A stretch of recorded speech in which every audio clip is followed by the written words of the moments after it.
Bismillah, alhamdulillah, wassalatu wassalamu ala rasulillah wa ala alihi wa sahbihi wa mawalah. Amma ba'd. Siyadatul habaib syurafa wa sa'adatul ulama'i fudhala wa jami'il hadirin rahimakumullah. Tasarrafna wa takaramna bil hudur fi hadzal bait wa fi hadzal mahad. Fa Allah subhanahu wa ta'ala an yuwaffiqana jami'an lin najah wal falah. Amin. Fid dini wa dunya wal akhirah. Amin. Amin ya rabbal alamin. Satu kehormatan dan kebahagiaan bagi saya bersama rombongan. Saya datang kemari dengan rombongan. Ada dua menantu saya yang ikut, yaitu Habib Alwi bin Smith dan Habib Muhammad Al-Haji. Dan boleh. Baik, kita pindah. Sallu ala Nabi. Allahumma salli ala Muhammad. Diminta oleh Sohibul Bait untuk duduk di kursi biar kita bisa bermuajah. Nah, baik.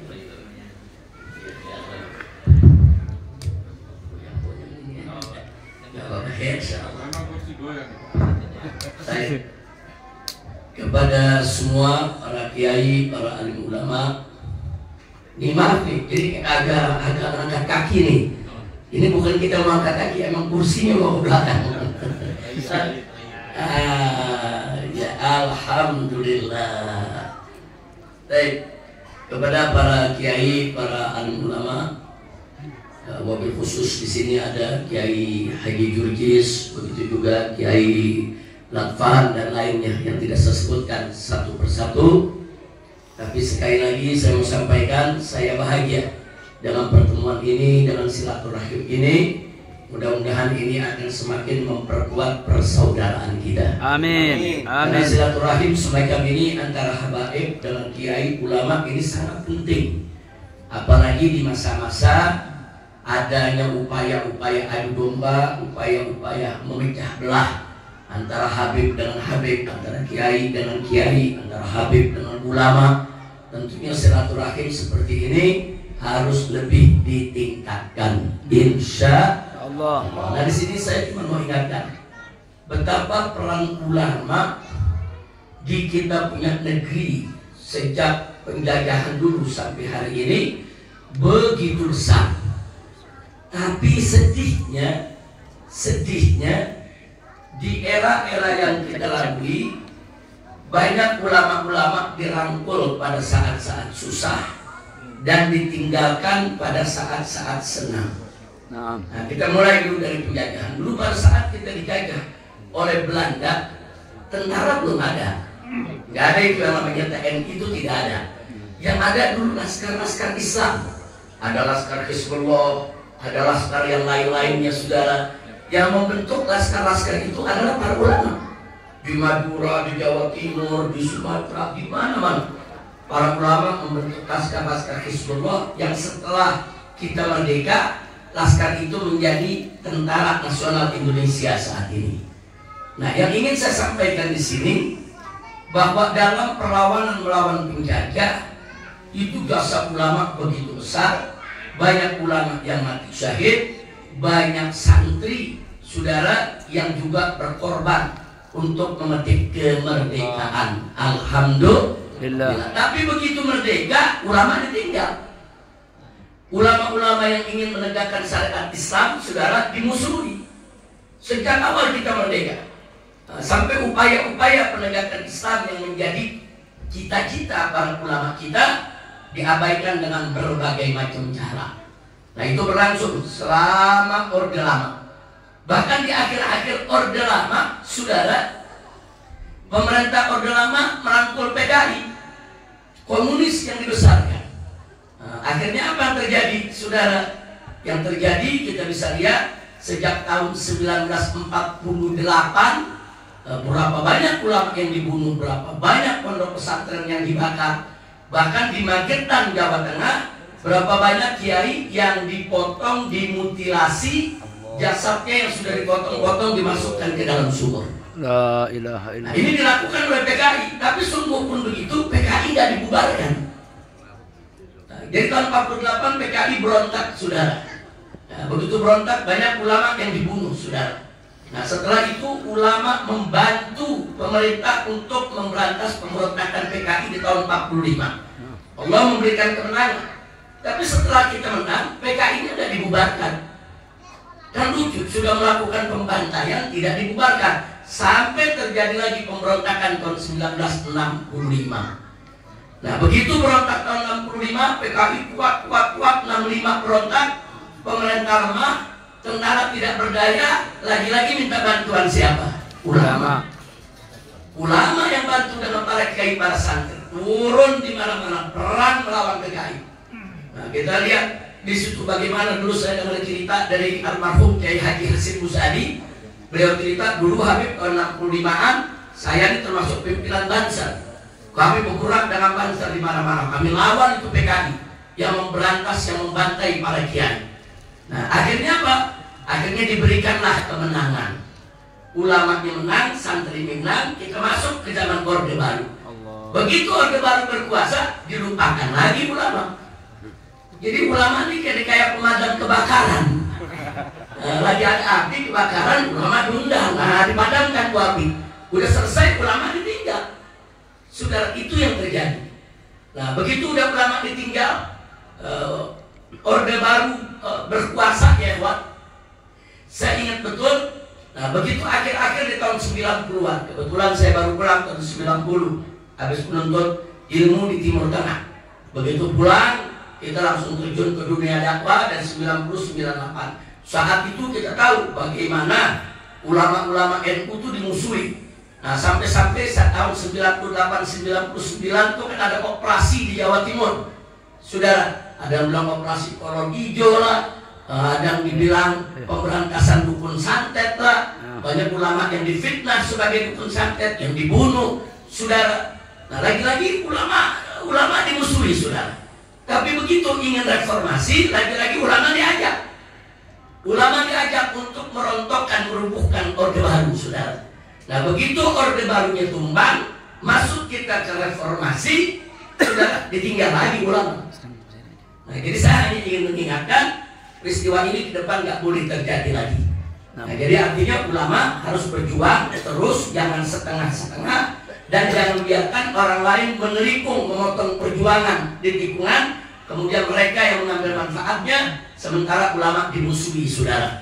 Ulama harus betul-betul di tempat yang terhormat, ulama harus dihargai, ulama tidak boleh dipermainkan oleh mesin ini.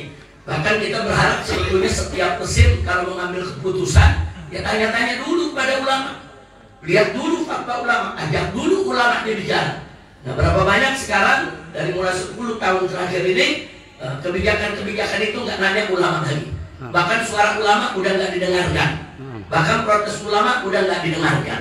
Dan kita sama tahu kalau ulama sudah ditinggalkan oleh umat, Allah akan mencabut keberkahan daripada pencaharian kehidupan umat tersebut, saudara. Nggak sampai di situ, bahkan Allah akan kirim pemimpin yang zalim. Jadi kalau sekarang di mana-mana dari daerah sampai pusat kita mendapat ada pemimpin yang zalim, kita introspeksi diri. Jangan-jangan karena selama ini umat meninggalkan ulama. Apalagi sekarang ini disebut anak-anak muda disebut Gen Z. Nah, ini ada istilah Gen Z, sudah. Nah, sekarang Gen Z ini gurunya bukan kiai, bukan ulama, gurunya AI.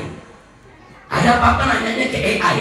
Nah, ada apa-apa nanyanya ke Google. Google sekarang jadi Syekh Google, sama Syekh AI. Semua nanyanya ke sana, ya Allah. Dan ini berbahaya sekali. Menggunakan teknologi AI atau internet dan segala macam bentuk medsos tanpa arahan ulama sangat berbahaya sekali. Jadi sekarang ini para ulama punya tantangan baru. Tantangan kita ini sekarang ini, lawan kita, kalau dulu lawan kita mungkin orang yang berbeda masa. Sudah kali ini bukan. Yang menjadi lawan kita teknologi. AI menjawab apa saja pertanyaan orang, saudara. Mau soal agama, soal ekonomi, soal rumah tangga. Udah gitu AI itu disusun, dibuat, saudara, dengan bahasa yang sangat sopan. Jadi kalau ada yang bertanya, dijawab dengan sopan. Kalau kita katakan jawaban Anda salah, dia minta maaf. AI bisa minta maaf. Maaf, jawaban saya salah. silakan berikan informasi yang benar bagaimana. Kita berikan informasi yang benar, dia berterima kasih kepada kita. Nah, karena itu sekarang ini banyak anak-anak muda yang disebut dari generasi milenial sampai sekarang Gen Z, entah apalagi besok yang terjadi ada Gen Alpha, Gen Beta, saudara, itu tantangan ke depan akan semakin berat. Saya jadi ingat apa dikatakan oleh Sayyidina Ali bin Abi Thalib radhiyallahu taala anhu. Beliau mengatakan, "Allimu auladakum fa innahum makhluqun li zamanin ghairi zamanikum." Jadi luar biasa pesan Sayyidina Ali, ajarkan anak-anakmu, jaga mereka. Kenapa? Karena mereka adalah makhluk yang diciptakan oleh Allah untuk menghadapi suatu zaman yang bukan zaman kamu. Artinya Sayyidina Ali sudah membaca bahwa zaman berikutnya akan lebih berat. Zaman berikutnya akan lebih berat. Apalagi di zaman kita sekarang ini yang teknologi sudah begitu maju. Jadi tantangan ulama sekarang ini betul-betul berat. Nah, sehingga para ulama tentunya nggak boleh berpecah belah, nggak boleh tercerai-berai. Kita harus bersatu merangkul Gen Z yang saat ini. Ini Gen Z ini beda dengan gen-gen yang kemarin. Karena pengaruh apa? Satu, pengaruh tayangan-tayangan TV, pengaruh tayangan-tayangan di medsos yang mereka tiap hari tonton, itu mempengaruhi jiwa mereka. Yang kedua lagi pengaruh makanan. Sekarang ini kan makanan, banyak makanan yang aneh-aneh dan makanan-makanan yang gak jelas halal-haramnya, sudah. Nah, itu mempengaruhi jiwa mereka. Nah, contohnya dulu waktu saya dan para kiai di sini kecil, kalau kita disabet sama guru biasa, kita dipukul sama guru biasa, dibentak sama guru biasa. Tapi anak-anak yang sekarang enggak, dibentak guru hari nggak mau belajar lagi. Nah, dipukul sama guru dia bisa lapor polisi, dia bilang ini hak asasi manusia. Itu yang terjadi ya Pak. Jadi makin kemari generasi anak-anak muda kita ini makin dimanjakan. Jadi gampang ngambek, gampang marah. Jadi dia nggak terima lagi kalau diajar seperti itu oleh orang tuanya. Nah, ini tentunya sangat berbahaya. Nah, maka itu saya ingin ajak semua, yuk kita bersatu, kita merapatkan barisan. Tantangan kita ke depan bukan hanya tantangan menyebarnya paham-paham liberal, bukan hanya tantangan menyebarnya gerakan-gerakan misionaris kristenisasi, bukan hanya tantangan menyebarnya paham-paham Wahabi, bukan hanya tantangan menyebarnya paham-paham Syiah. Nggak sampai di situ. Tapi yang lebih berbahaya adalah teknologi saat ini menguasai komunikasi dan dia ingin mengendalikan kita semua. Inna lillahi wa inna ilaihi raji'un. Dan ingat, penggunaan teknologi modern itu bukan tanpa tujuan. Saya kasih contoh yang sederhana saja. Kalau kita berangkat ke Saudi Arabia atau ke negara mana saja, mana boleh kita bawa uang cash ratusan juta? Tidak boleh. Kita bawa 100 juta, 200 juta masih diizinkan, lebih disita. Kalaupun kita mau bawa kan diumpet-umpetin itu dalam koper di mana tempat. Nggak boleh kita bawa uang cash. Tapi kalau kita bawa ATM yang jumlahnya miliaran, nggak apa-apa. Kan aneh ini. Bawa ATM yang jumlahnya miliaran, dia nggak periksa. Silakan bawa duit triliunan, miliaran, tapi dalam bentuk kartu ATM. Tapi coba-coba bawa duit dalam bentuk uang cash, tidak boleh, dilarang dan uang kita bisa disita. Nah, pertanyaannya kenapa? Jawabnya ya kawan, karena uang cash itu tidak bisa dideteksi dan nggak bisa dikontrol, nggak bisa diikuti. Kalau kita semua nyimpen uang cash, orang lain nggak tahu duit kita ada berapa. Tapi kalau kita simpen di bank dalam bentuk ATM, orang luar tahu duit kita berapa ya kawan. Jadi mereka mengontrol kita. Mereka bisa lihat, oh si A ini duitnya sekian. Oh tanggal sekian dia belanja di pasar ini. Oh tanggal sekian dia belanja, dia bayar pakai kartu di resto ini. Oh tanggal sekian dia memberikan sumbangan kemari. Oh tanggal sekian dia transfer uang ke sana. Semua terkontrol. Jadi sebetulnya kelihatannya itu enak, kita bawa kartu kelihatannya enak, tapi jangan lupa kita sedang dikontrol ya kawan. Kita sedang dikontrol oleh satu pihak yang ingin tahu berapa jumlah uang kita, kemana kita belanjakan, kemana kita keluarkan, bagaimana keluar masuknya itu uang. Saudara, semua dilihat, semua dikontrol dan mereka bisa tahu. Nah, bahayanya apa? Bahayanya kalau suatu ketika saudara mereka ingin mengerjai kita, dimatikan aja sistem 5 menit. Begitu 5 menit, saudara, kita nggak bisa ambil duit. Semua ATM mati. Kita ke bank nggak bisa kita ambil uang cash. Kenapa? Alasannya sistem rusak. 5 menit dimatikan itu sistem. Satu negeri, saudara, uang kita nggak bisa beredar selama 5 menit tadi. Bagaimana kalau dimatikan sehari? Bagaimana kalau dimatikan sistemnya 1 bulan? Saudara, nggak sampai di situ. Bahkan mereka bisa mencuri uang kita. Tiba-tiba uang kita hilang begitu saja, saudara. Padahal kita nggak pernah mengambil. Jadi artinya apa?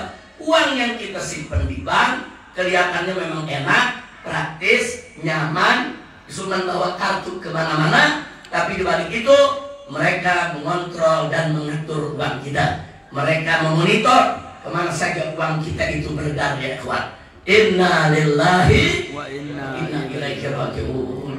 Nah, bahkan rencananya ke depan 10-20 tahun yang akan datang, ini negara-negara barat ini sedang melakukan percobaan di beberapa kota di dunia.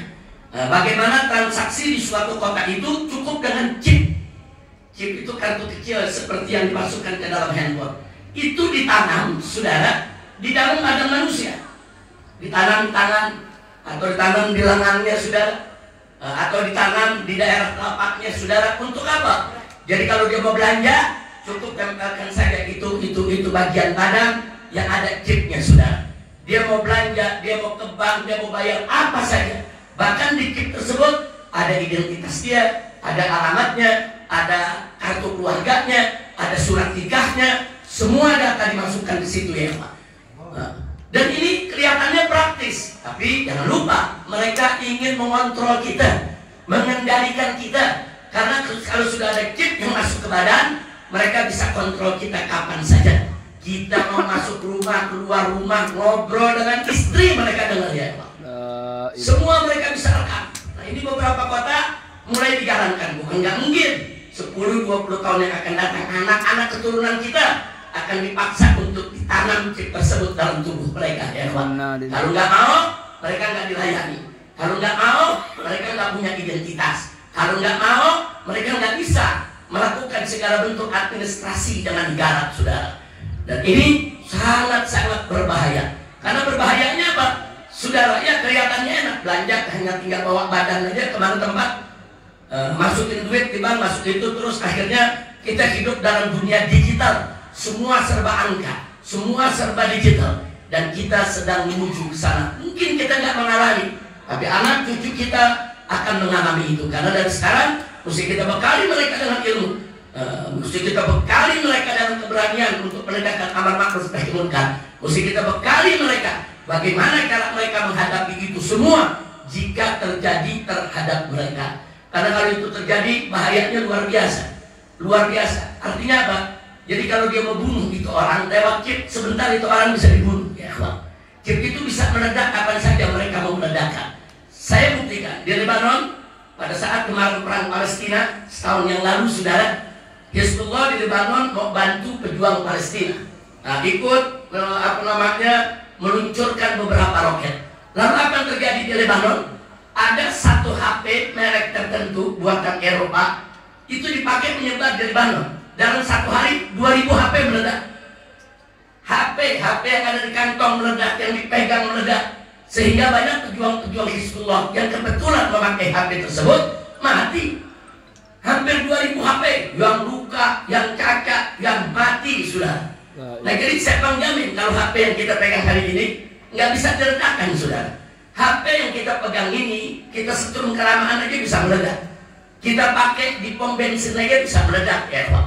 Nah, jadi siapa yang jamin kalau HP kita satu saat pabriknya bekerja sama dengan musuh kita, saudara, terus ingin meledakkan HP yang ada di tangan kita, siapa bisa jamin kalau itu nggak terjadi, ya Pak? Jadi ini zaman modern ini perang, saudara, luar biasa. Jadi bukan hanya dengan roket, bukan hanya dengan amunisi, saudara, handphone yang kita pakai bisa jadi senjata musuh untuk membunuh kita. Nah, saat ini mungkin kita belum merasakan karena kita belum bermusuhan, saudara, dengan satu pihak. Tapi kalau besok bermusuhan dengan satu pihak dan pihak musuh kita menguasai pabrik HP tersebut dengan merek tertentu, bisa meledak semua di tangan kita, ya kawan. Na'udzubillah min dzalik. Jadi saya menyampaikan begini, memang ini belum terjadi, tapi kita lagi mengarah ke arah sana, saudara. kita dipaksa hidup dalam alam digital. Saya kasih contoh satu lagi sebelum saya akhiri. Di kota-kota besar atau kota-kota lain, atau dari Jawa Timur lah, kalau kita mau masuk ke tol, saudara, khususnya di Jakarta, saudara, dan sekitarnya. Dulu masuk tol, kita bisa bayar cash pakai uang. Sekarang tol nggak mau terima uang cash. Nggak mau mereka terima uang cash. Padahal duitnya sama, kita mau bayar lebih mahal, enggak, mereka tolak.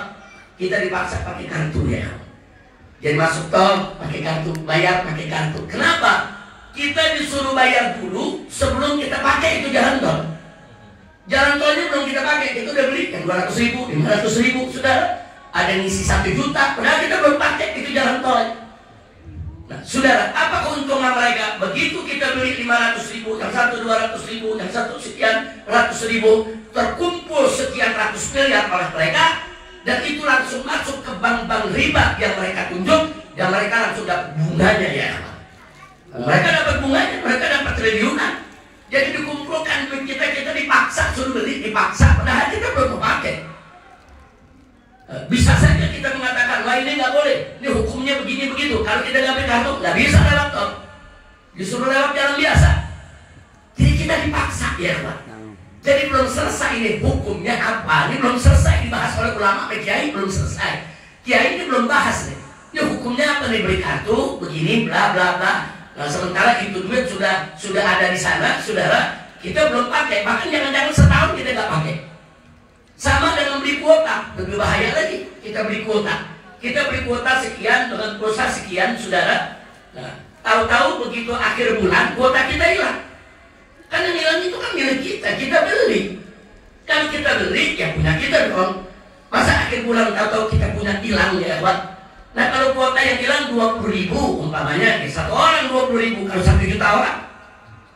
Kalau 1 juta orang, 20.000 kali 1 juta ya, Pak? Bisa 20 miliar, saudara. Atau 20 triliun, saudara. Na'udzubillah min dzalik. Jadi kita dikerjain.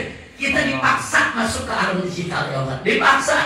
Nah, buktinya sekarang kita lihat, yaitu sertifikat tanah. Saat ini kalau dirubah semua dalam alam digital, semua pakai digital ya Pak. Digital ini, saudara, memang bagus, tapi jangan lupa di situ juga ada bahaya yang mengancam kita semua. Kalau semua sertifikat dalam bentuk digital, maka yang mengendalikan digital tiap saat bisa mengganti nama pemilik, saudara. Nah, kalau nama pemilik diubah, kita punya bukti apa? Nama Anda nggak ada di sistem. Nama Anda sudah hilang di sistem. Adanya nama si fulan. Nah, ini kita lihat, kita mau maju, saudara, tapi berbahaya. Ulama belum bicara fatwanya, mereka udah jalan. Nggak pakai nanya ulama. Kan mesti kita tanya ulama dulu, ini bagaimana hukumnya kalau begini. Enggak, ulama ditinggal. Dia nggak butuh ulama, dia nggak cerita hal-hal lagi.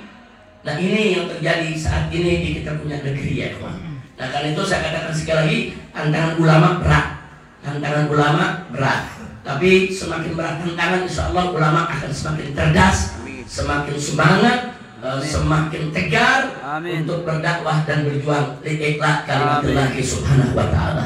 Nah, itu saja yang saya mau sampaikan. Kebetulan seminggu yang lalu Profesor Dr. Abdullah Baharun, rektor dari Universitas Al-Ahqaf di Hadramut Yaman, kami undang ke majelis kami di Petamburan.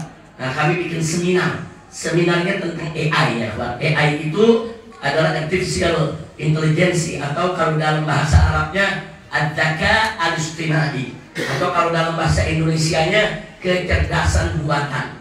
Nah, kemarin beliau bicara hampir 2 jam, luar biasa pembahasannya, sangat bagus, sangat detail, sangat ilmiah. Bisa para kiai di sini atau para santrinya melihat di IBTV, yaitu Islamic Brotherhood Televisi, ada itu dialog ya, luar biasa, tanya jawab dan lain sebagainya. Nah, itu juga yang beliau sampaikan adalah tantangan kita menghadapi kemajuan teknologi ke depan, karena teknologi ini nggak mungkin bisa kita tolak, saudara, karena ini gelombangnya luar biasa. Maka itu ada yang menarik.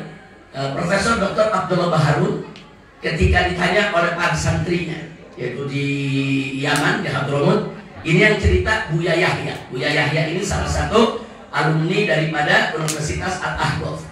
Buya Yahya cerita apa? Kami bertanya kepada guru kami dari 10 tahun yang lalu. Itu bagaimana ini menghadapi teknologi yang keras luar biasa? Apa yang mesti kita lakukan? Nah, jawaban beliau menarik. Beliau bilang, kalau negeri kita atau kampung kita diterjang banjir bandang datang ya Pak, jebol udah itu semua bendungan yang ada, saudara, cara mengatasinya bukan buat bendungan. Banjir udah datang mau bikin bendungan, apa gunanya? Jadi kalau banjirnya udah datang, banjir teknologi yang begitu rupa, kita udah bukan saatnya lagi bikin bendungan, tapi kita bikin kanalisasi. Nah, kita bikin pecahan-pecahan, kita salurkan. Banjir yang di sini kita jalankan ke sana, banjir yang di sini kita jalankan ke sana, banjir yang di mana kita jalankan ke sana, sehingga banjir itu bisa diatasi. Jadi bukan dengan bendungan. Ini satu perumpamaan menurut saya sangat menarik. Jadi Profesor Dr. Abdullah Baharun hafizahullah ta'ala wara'a memberi pencerahan kepada kita, saudara, melihat gelombang teknologi yang seperti ini, kita udah gak bisa bendung. Mau dibendung bagaimana AI? Mau dibendung mana? Google. Saudara, kadang-kadang kita sendiri pakai Google. Nah, jangan lupa, kita mau bendung bagaimana? Gak bisa. Nah, tapi ada jalan. Kita mesti kanalisasi. Kita mesti kita manfaatkan yang bisa dimanfaatkan untuk perjuangan agama, saudara. Tapi kita berhati-hati daripada jebakan-jebakan teknologi tersebut yang bisa merusak daripada generasi kita. Artinya kita salurkan, jangan kita tolak. AI kita terima, Google kita terima, tapi kita salurkan anak-anak kita. Jadi anak-anak kita ini butuh muwajjih. Muwajjih itu mursyid yang menunjukkan, yang ini dipakai, ini jangan. Cara menggunakan teknologi begini, jangan begini. Nah, jadi sekali lagi, kalau kita sudah diserang banjir teknologi yang luar biasa, jangan kita bendung. Udah nggak bisa kita bendung ya, ikhwan. Tapi saatnya kita alirkan dia ke cabang-cabang aliran, kita kanalisasi ya, ikhwan. Yang bagus-bagus kita berikan aliran ke arah yang bagus, yang jelek-jelek kita berikan aliran ke arah yang jelek, sehingga anak-anak kita terhindar. Insya Allah dengan strategi semacam itu, kita semua kalau bersatu akan mampu menghadapi tantangan itu. Tapi yang jelas anak-anak kita dijaga. Mungkin kita tidak mengalami saat-saat itu, tapi anak-anak muda kita kita jaga. Mereka makhlukun di zaman ghairi zamanikum. Mereka adalah makhluk yang diciptakan Allah untuk menghadapi suatu zaman yang bukan zaman mereka. Zaman yang tantangannya luar biasa. Nah, mudah-mudahan kita punya keturunan dijaga oleh Allah Subhanahu wa taala, dijadikan sebagai orang-orang saleh. Dan yuk kita baca suratul Fatihah. Mudah-mudahan Kiai Jurgis, Kiai Latfan dan semua keluarga, anak keturunannya semua dari pondok pesantren dan rumah ini diberikan oleh Allah Subhanahu wa taala panjang umur dalam taat dan ibadah, dalam sehat wal afiat. Dan mudah-mudahan pondok pesantren ini Al-Is'af dan juga pondok-pondok pesantren kiai yang lainnya diberikan oleh Allah keberkahan. Dan semoga dari pondok-pondok pesantren tersebut lahir kawadir salehah, generasi-generasi yang soleh yang siap menegakkan agama Allah Subhanahu wa taala. Dan semoga semua yang hadir di tempat ini insya Allah senantiasa diberikan kemenangan di dalam langkah perjuangan dakwahnya. Ala hadhihi niyyah wa likulli niyatin salihah wa ila hadratin Nabiyil Mustafa sallallahu alaihi wasallam bisirril Fatihah. أعوذ بالله من الشيطان الرجيم.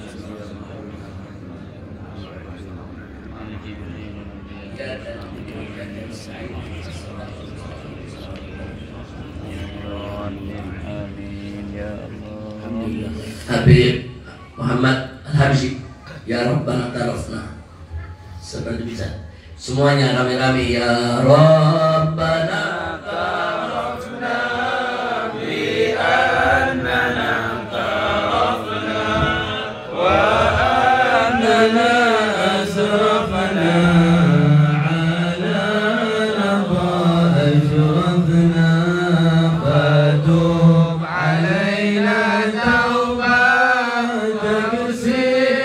كل حوبة واستر لنا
بالبدء والتناهي والحمد للإله بالبدء والتناهي سبحانك اللهم وبحمدك أشهد أن لا إله إلا أنت أستغفرك وأتوب إليك. الحمد لله رب العالمين هداني الله وإياكم آمين. للصراط المستقيم. آمين. السلام عليكم ورحمة الله وبركاته. Waalaikumsalam warahmatullahi wabarakatuh. Bismillah.